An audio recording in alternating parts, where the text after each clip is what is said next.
Our final speaker before we take a break is MeredithAby, and I got to say that when I was growing up in a working class, lower middle class neighborhood, there was a war going on called the Vietnam War, and us kids, you know, we would talk amongst ourselves, and I don't remember one person, one young man who was enthusiastic about going to fight in that war. The rest of us knew better. We knew what was going on. And we didn't even know the half of it. We're still finding out how horrible that war was, how cruel it was to the people, how it was fought in such false pretenses, and how expensive it was, and how amazingly immoral it was. We made some progress, I think, in some areas as libertarians over the decades since then. Certainly economic issues are one of the areas that we seem to get some traction in. But in the ideas of war and peace and murdering innocents around the world, we still have a lot of work yet to do. So we should be really supportive and thankful for people like Meredith to stand up against this cruel and unjust system of killing. So Meredith, tell us a little more about it.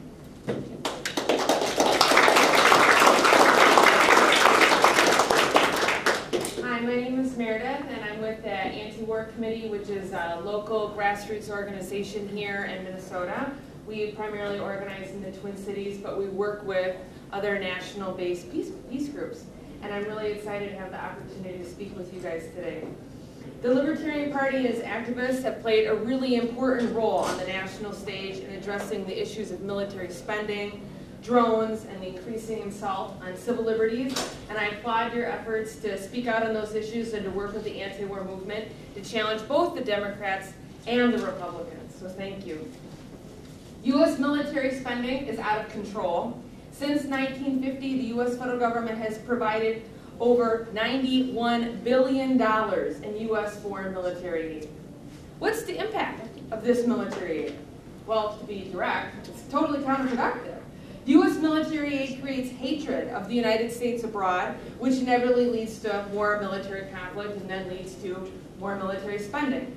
In the war in Afghanistan, the U.S. was fighting against weapons it had provided to the Taliban in the 1980s.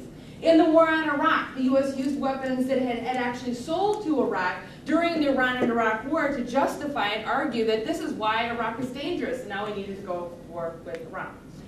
Then, when the United States intervenes and then occupies these foreign countries, it is seen as an imperialist giant, which motivates generations of people to want to fight the United States.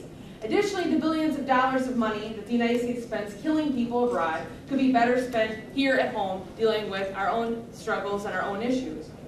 This week, President Obama and Secretary of Defense Hagel have said that they're considering overtly arming the Syrian rebels. I say overtly arming because despite the Obama administration's rhetoric to the contrary, the fact of the matter is the United States has been intervening quite deliberately in Syria's civil war for quite a while by having the CIA actually coordinate arms to Syria, and U.S. military forces have been training Syrian rebels in Jordan. So the fact is that we are already involved. What we're talking about is sending even more weapons and making it more overt. And I'm concerned that the situation today has escalated. I read news reports this morning that Israel has bombed Syria in an effort, I believe, to again try to encourage the United States to more overtly get involved. The media's discussion concerning U.S. action in Syria is misguided. It's predicated on the assumption that the United States, quote unquote, has a responsibility to protect, and an assumption that U.S. military aid or action would actually improve the situation.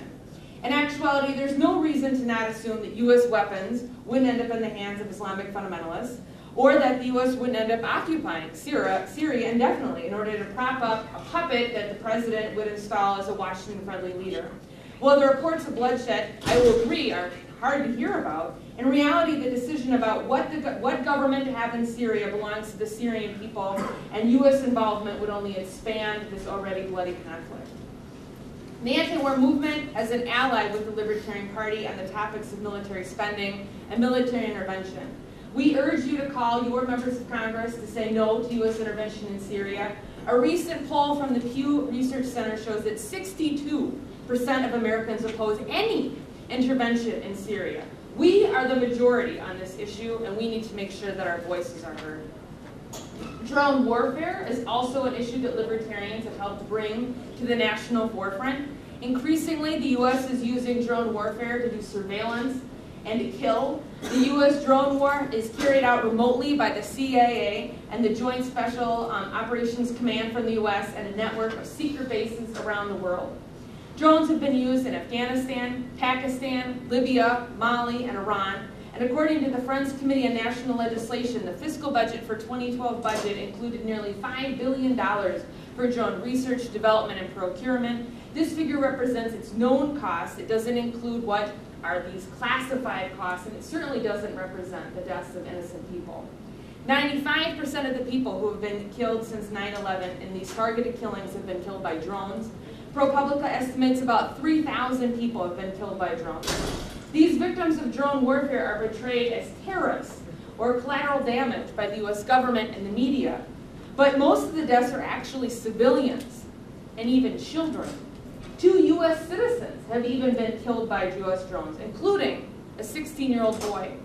President Obama, the CIA, and White House counterterrorism advisor John Brennan, who's now the director of the CIA, have compiled a kill list, which authorizes drone assassinations and have kept secrets about this drone program from Congress and certainly from the American people. General Stanley McChrystal, who led the U.S. military in Afghanistan, explained, quote, "The resentment created by the American use of unmanned strikes is much greater than the average American understands. They are hated on a visceral level, even by people who've never even seen one or seen the effects of one." Drone warfare also tramples both civil liberties and civil rights. The Obama administration uses drones to kill people instead of holding them at Guantanamo or giving them a trial. People within the crosshairs of a drone are assumed guilty and killed, sometimes just because they fit a profile. They're a man with a weapon in a war-torn area, and they happen between the ages of like 15 and 35. That is not actually evidence that someone deserves to have their life ended. Additionally, the U.S. not only kills people that they suspect could potentially somehow belong to a group that they consider a terrorist, they also use a policy of double tapping, where the first responders to the attack are then also killed. This is cruel. This is a violation of international law, and it creates hatred towards the United States that is spreading across the Middle East and Southern Asia. The U.S. uses drones for surveillance in war zones and in countries the U.S. wants to spy on, and the use of drones for surveillance is definitely being explored by domestic law enforcement and represents an increasing attack on our right to privacy. It is paramount that the Libertarian Party continue to challenge the money spent on drones, the secrecy surrounding the drones program, and abroad and at home, and to say that committing acts of terrorism in other countries will, as a matter of fact, not keep us safer at home. We invite you to stand with us here in the anti-war movement to demand that both the Democrats and the Republicans ground the drones.